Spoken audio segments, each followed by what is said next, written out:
Meus amados, mais uma vez aqui com vocês, e nós vamos para uma reflexão da Palavra de Deus. Hoje um estudo maravilhoso, a qual nós vamos transmitir a partir desse momento, tá? Para os nossos amados que estão agora comigo, que irão ver também depois esse vídeo. Então nós vamos lá para esse estudo bíblico.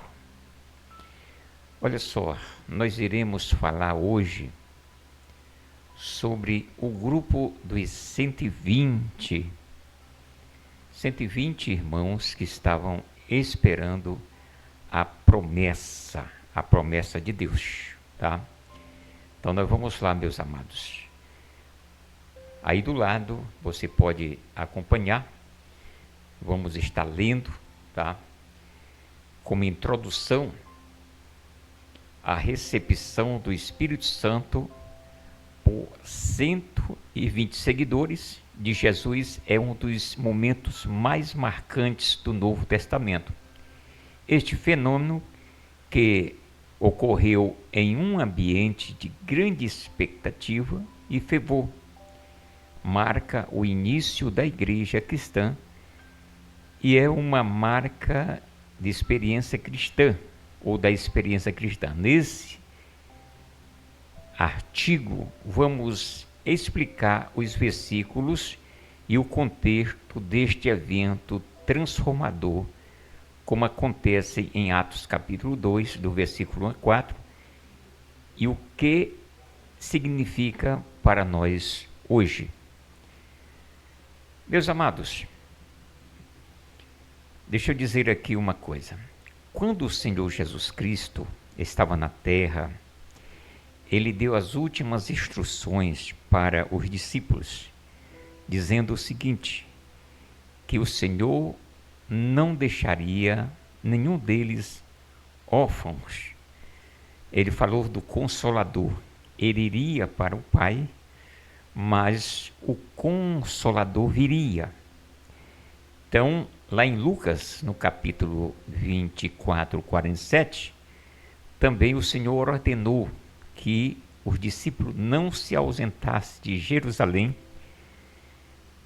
até que do alto fosse revestido do poder do Espírito Santo. Então, a promessa do Espírito Santo. E o que nós vamos ver aqui, falando do grupo dos 120, é o seguinte. No estudo, aqui em Atos, não é? Que relata justamente o início da igreja, no ato do Senhor ascender o céu, ou seja, a sua ascensão ao céu, mais ou menos estavam ali umas 500 pessoas, vendo o Senhor Jesus ali no Monte das Oliveiras. Mas os que permaneceram esperando a promessa foram somente 120, onde estavam incluídos os discípulos. Então, dos 500, retornaram. Eles não perseveraram. Por quê? Porque é o seguinte, eles não podiam se ausentar de Jerusalém até que a promessa, o Espírito Santo, viesse sobre eles.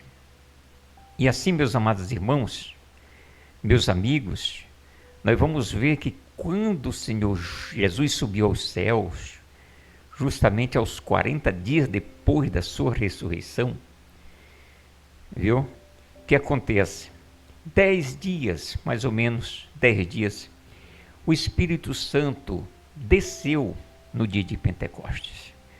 Então, aqui do lado, você está vendo o seguinte, eu coloquei o grupo dos 120, por quê? Foi esse grupo de irmãos que perseveraram para esperar a promessa, e foram eles que receberam o revestimento de poder. Foram eles que foram cheios e batizados com o Espírito Santo. E nós vamos passando aqui, tá? Para que os irmãos possam nos acompanhar aqui, tá? Então, aquelas 500 pessoas, né, empolgadíssimas, entraram em Jerusalém e ficaram reunidas no cenáculo, esperando o cumprimento da promessa do Pai, que tinham ouvido dos lábios do próprio Jesus, né? Em Atos capítulo 1, 4. Mas os dias se arrastavam e, como nada acontecia, muitos desistiram e voltaram para as suas casas. É isso que eu adiantei aqui. Então, dessas 500 pessoas que estavam ali, eles não ficaram ali porque foram passando os dias, porque foram 10 dias, logo desanimaram, mas ficaram 120 pessoas perseverantes ali, com fé e obedecendo a ordem do Senhor Jesus. Então aqui entrou a desobediência daqueles que realmente não permaneceram. Então nós vamos passando aqui, tá? Estamos no estudo da Palavra de Deus. Então, aqui nós vamos ver a ordem divina e a obediência ativa. Então, Jesus havia sido claro ao instruir seus seguidores a permanecer em Jerusalém, né, até serem revestidos de poder do alto. Atos capítulo 1, versículo 4. A resposta dos discípulos não foi de passividade, mas de obediência ativa. Eles não apenas permaneceram na cidade, mas se engajaram em uma busca diligente através da oração, demonstrando uma fé viva na promessa do seu Senhor. Então, eles ficaram e permaneceram orando, vigiando, esperando, né? Como diz aqui no comentário, que eles estavam ali perseverando. Então, eles receberam o poder de Deus, a promessa, que essa promessa, ela já estava sendo profetizada desde do profeta Joel, e se cumpriu justamente no dia de Pentecostes, tá certo? Nós vamos passando aqui rapidamente, para uma outra parte. Então nós podemos ver, meus amados irmãos, que esses 120, eles receberam o revestimento de poder em Atos capítulo 2. Eles foram cheios do poder de Deus e a partir dali é que houve justamente a ação dos discípulos, dos que estavam ali, né? Principalmente os 12 estavam reunidos, né? E eles foram fazer o mandato do Senhor, porque na realidade eles tinham que estar em Jerusalém para receber a promessa. E depois da promessa, é claro que eles iriam, né, continuar com a obra do Senhor, não somente em Jerusalém, como está escrito em Atos capítulo 1, versículo 8. Eles deveriam pregar na Judéia, Samaria e os confins da terra. Portanto, nós vamos aqui justamente ler esse texto aqui, que diz o seguinte, em Atos 2, 41. Depois que Pedro foi revestido do poder de Deus, ele mesmo pregou uma mensagem naquele dia de Pentecostes e quase 3.000 almas aceitaram Jesus. Assim, todos quantos aceitaram a sua palavra foram batizados e naquele mesmo dia juntaram-se a eles cerca de 3.000 pessoas, como viviam os novos cristãos, não é? Então, cerca de quase 3.000 pessoas se converteram através da mensagem. Aqui nós estamos numa sequência. A promessa que o Senhor Jesus prometeu, Jesus estava no céu, o Espírito Santo desceu, todos foram revestidos do poder de Deus ali, quem estava esperando, claro, né, os 120, porque os outros aqui a Bíblia não diz que eles foram revestidos do poder de Deus. Eles eram crentes, mas eles não permaneceram, né? Mas eu quero dizer que aqueles que estavam ali reunidos, eles receberam o poder de Deus. Então, nós vamos aqui passando para frente, tá? Agora, irmãos, depois que foi pregada a mensagem do Senhor, é claro que esse povo, eles continuaram unidos. Porque os apóstolos, os discípulos, eles aprenderam de Jesus. Eles caminharam com o Senhor Jesus. Todos esses aqui, os apóstolos relacionados, estavam com Jesus, né? Estava com Jesus. Portanto, aqui em Atos capítulo 2, né, diz que e perseveravam, né, na doutrina dos apóstolos, e na comunhão e no partir do pão, e nas orações. Olha só, e toda a alma havia temor, e muitas maravilhas e sinais se faziam, né, pelos apóstolos. E todos que criam estavam juntos e tinham tudo em comum. Vendiam suas propriedades e bens e repartiam com todos, né, segundo cada um havia, que tinha sua necessidade, né? Então, e perseverando unânimes todos os dias no templo, e partindo pão em casas, comiam juntos com alegria e singeleza de coração, louvando a Deus e caindo na graça de todo o povo. E todos os dias acrescentava o Senhor à igreja aqueles que se haviam de salvar. Interessante, né, irmãos? Olha só como a palavra de Deus fala em Atos capítulo 2, versículo 41 para frente, que essas pessoas que se converteram, eles estavam unidos, né?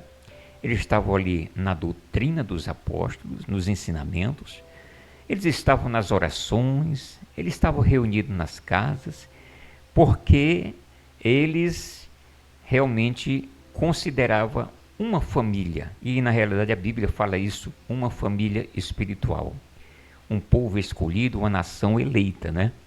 Então, meus amados irmãos, nós vamos passando aqui, tá? E falando aqui do dia de Pentecostes, tá? Então, eles viram algo interessante ali. No dia de Pentecostes, eles viram algo interessante. O que eles viram, né? Que a vinda do Espírito Santo, né, ela veio com 3 sinais sobrenaturais. Nós vamos colocar aqui para os irmãos, para os amigos ver do lado. Qual foi? Um som, como de um vento, né? Uma visão e uma voz estranha, né? Então, o que eles viram ali? Que desceu do céu, né? Veio ali como um som, fazendo um barulho. Eles tiveram uma visão de fogos ali e também línguas estranhas, né? Isso aqui aconteceu no dia de Pentecostes. Então, meus amados, e o que significa isso? O que eles viram justamente no dia de Pentecostes? O que significa isso? Vamos lá. Olha só. O som como de um vento, né? Foi um sinal. Fala do poder e a sabedoria do Espírito que capacitaria a igreja para testemunhar, tá? Vamos ver a visão do fogo. Fala da pureza, da santificação e o fogo do juízo. Vamos mais para frente aqui. E o falar em outras línguas, que foi a capacitação do Espírito Santo para que os judeus e gentios em Jerusalém fossem alcançados pela pregação do Evangelho, que nós estamos vendo o que aconteceu com os nossos irmãos primitivos ali em Jerusalém no dia de Pentecostes.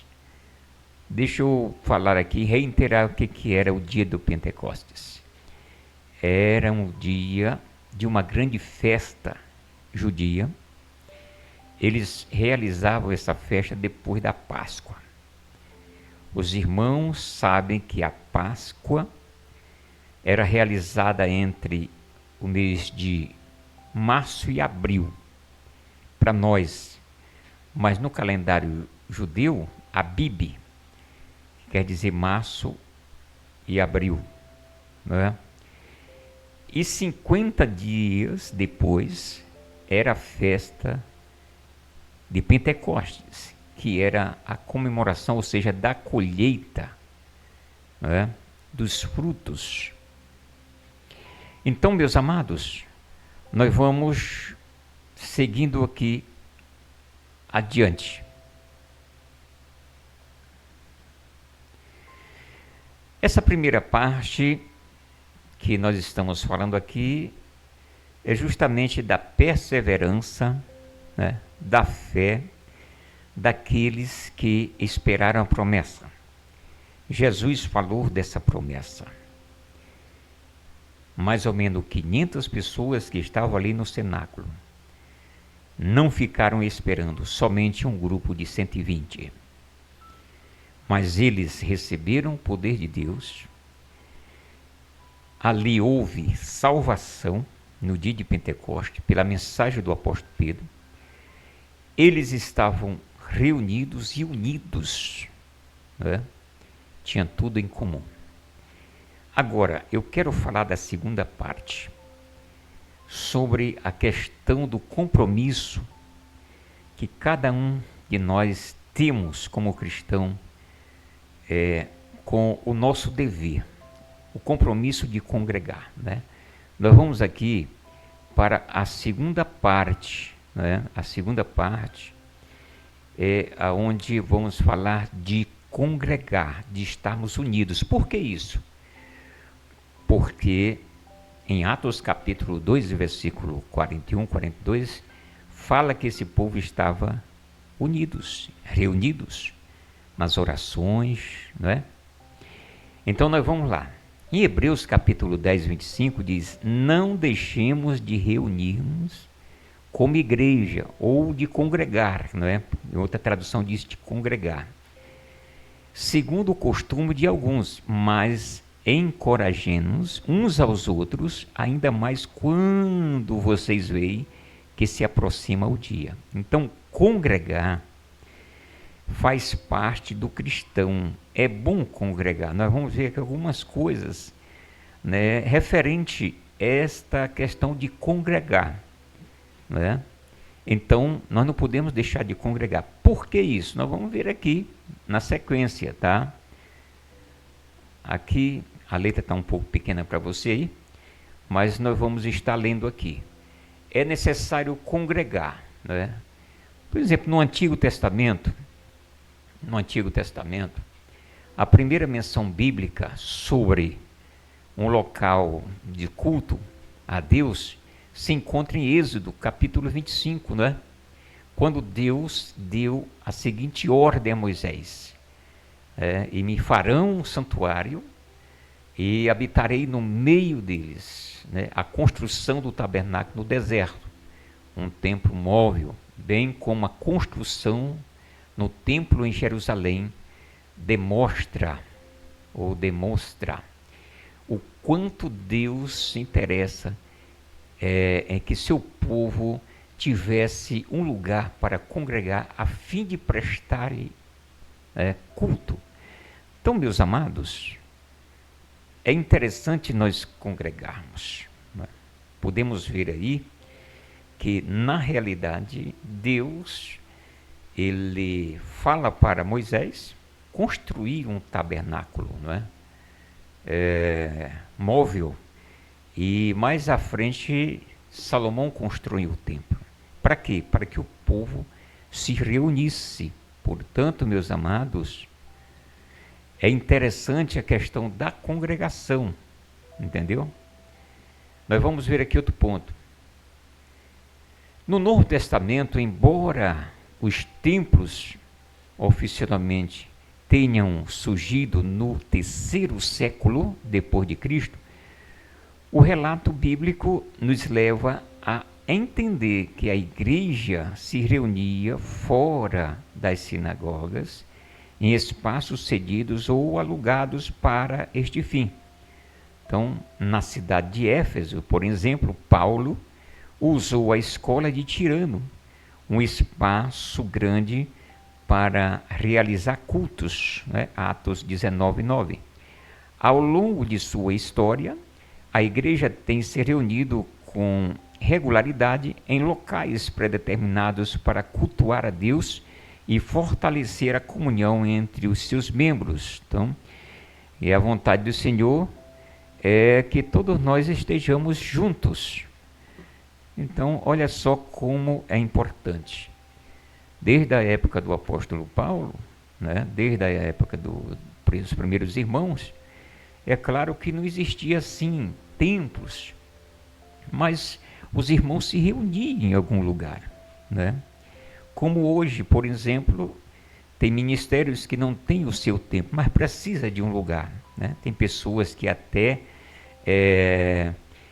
constrói tipo um tabernáculo na forma de um circo, não é? Vamos dizer assim, faz suas campanhas, tudo, para poder reunir o povo. Então, a questão da congregação é importante, ou a questão de congregar, isso é importantíssimo para todo cristão, tá certo? Então, é o seguinte, nos dias atuais, tá? Apesar de estarmos, né, presenciando um considerável crescimento do número dos desigrejados, né? Ou seja, aqueles crentes que dizem não precisar frequentar uma igreja para expressar sua fé. O fato é que este movimento constitui um desvio da verdadeira comunhão cristã, pois é impossível viver a plenitude da vida devocional sem a prática do amor fraternal e do sofrimento de pertencimento, ou em Efésios 2,19, né, o apóstolo Paulo, ele chama a igreja de família de Deus, não é? Então, meus amados, aqui nós podemos ver que nos dias atuais, muitas pessoas não congregam, muitas pessoas têm dificuldade de congregar, e já foi dado esse nome, desigrejados. São pessoas que não congregam, e isso é um perigo. Vamos passar aqui para frente? Vamos passar aqui para frente. Olha só, o perigo de não congregar. Os que estão unidos em Cristo também devem estar unidos entre si. Deixar de congregar pode caracterizar pelo menos 3 coisas. Vamos lá. Quando a pessoa deixa de congregar, desobediência à palavra de Deus, não é? Segundo, debilidade espiritual. Terceiro, morte espiritual. Quando a pessoa deixa de congregar, então ele está em desobediência. Segundo, entra uma debilidade espiritual. Terceiro, morte espiritual, né? Então, vamos fazer a comparação. Se tirarmos uma brasa de fogo, o que acontece com ela? Certamente, ela permanecerá acesa por um pouco de tempo, né? Mas com o passar do tempo, ela vai se esfriar e apagar. Isso é a verdade, fazendo uma comparação. Quando o crente ele deixa de congregar, ele se esfria, comparado a essa brasa que está no meio das outras, entendeu? Então, o que acontece é que existe muitos desigrejados. Então, o que acontece? Ele fica em desobediência à palavra de Deus, ele tem uma debilidade espiritual e a morte espiritual, né? A pessoa morre espiritualmente, entendeu? E nós vamos passar daqui para frente. Então, esse é o perigo, né? O perigo. Agora, e quando a gente está congregando, quais são os benefícios? É isso aqui, ó. Os benefícios são muitos, os benefícios que o crente desfruta ao congregar. Vejamos alguns. Por exemplo, a adoração comunitária. Como é importante nós estarmos juntos adorando o nosso Deus, né? Salmos 122, você sabe de memória? Davi dizendo: alegrei-me quando me disseram, vamos à casa do Senhor, né? Segundo, edificação mútua, ou seja, você está ali reunidos e você é edificado através da palavra, através daquele trabalho, daquele serviço. E saúde espiritual, né? Então é uma saúde espiritual, porque a pessoa que deixa de congregar, ele fica enfermo, né? Então congregar faz bem para a saúde espiritual do crente, e a saúde espiritual tem reflexo na vida da pessoa como um todo. Entretanto, é importante frisar que não basta congregarmos, devemos fazê-lo de maneira certa. Ou seja, não é somente ir à igreja, mas quem vai para a igreja, ele vai com o intuito de adorar o nosso Deus. Portanto, meus amigos, meus irmãos, você que deixou de congregar, veja como que está a sua vida espiritual. Você deixou de ir à igreja, você não está em comunhão uns com os outros, você deixou de trabalhar, de fazer aquilo que o Senhor ordenou a fazer, porque todos nós temos que dar fruto.